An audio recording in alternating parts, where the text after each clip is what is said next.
ওই হাসরের ময়দানে এক বান্দা 500 বছর ইবাদত দিয়া যখন উঠবে আল্লাহর আদালতে, আল্লাহ বলবে তুমি জান্নাত চাওনি? বলবে হ্যাঁ জান্নাত চাই।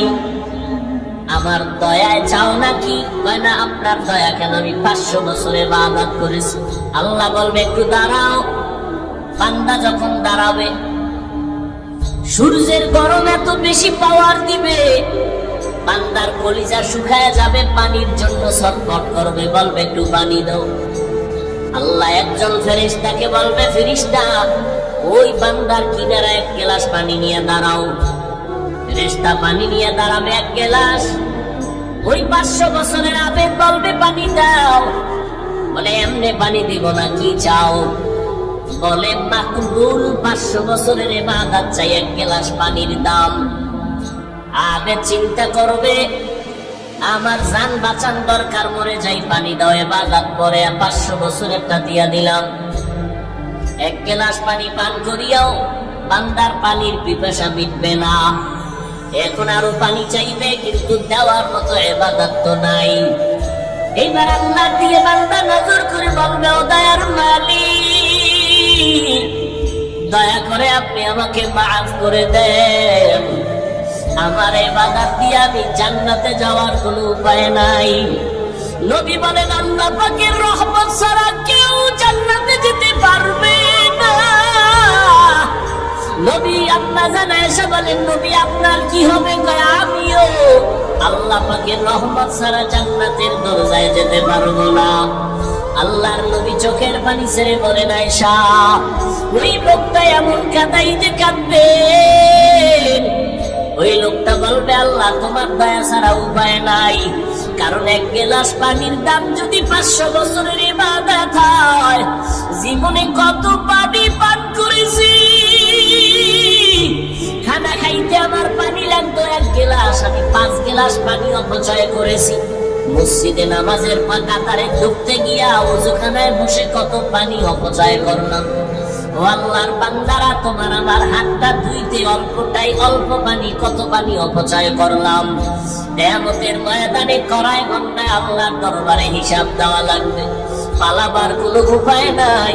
হাসরের ময়দানের ভয়ঙ্কর অবস্থা দেখিয়া সেই সমস্ত নবীদের কোনো গুনাহ নাই। নবী বলেন আয়েশা, সেই নবীরা পর্যন্ত নাফসি নাফসি বলে কান্না করবেন।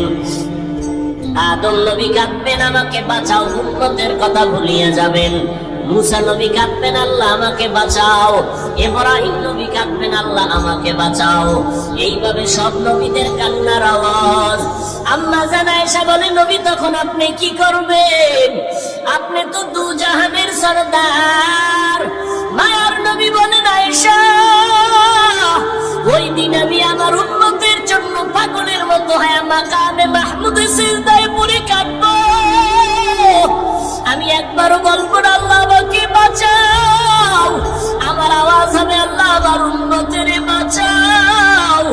আমার একটা উম্মত যেন জাহান্নামে না যায়, আমার উম্মত জাহান্নামে গেলে আমি জান্নাতে যাব না।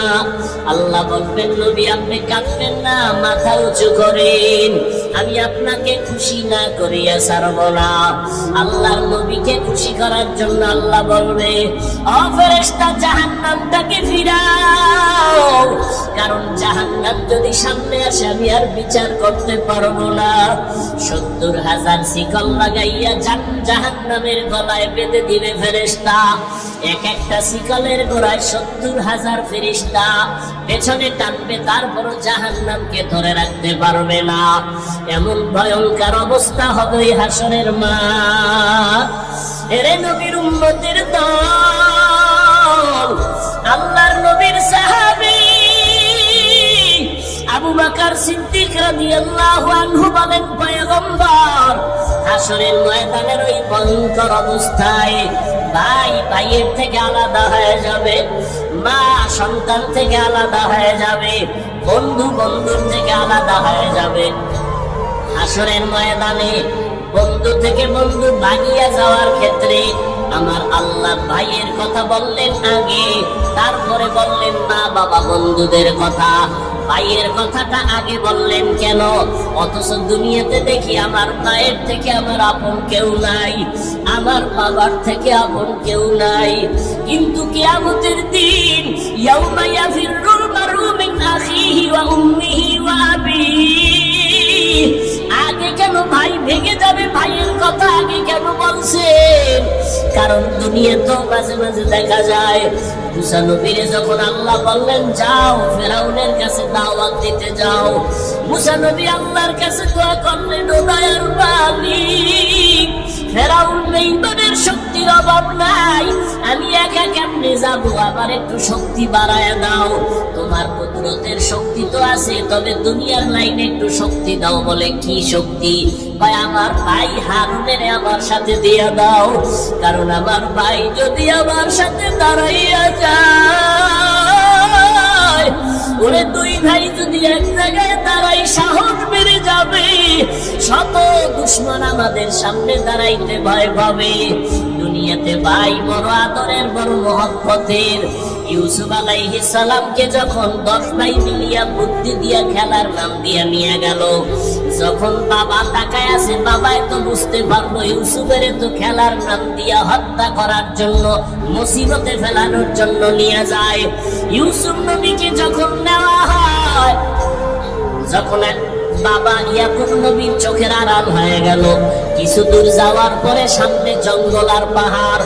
ইউসুফের এবার সব ভাইরা মারধর শুরু করলো, এক ভাই মারে আর এক ভাইয়ের কাছে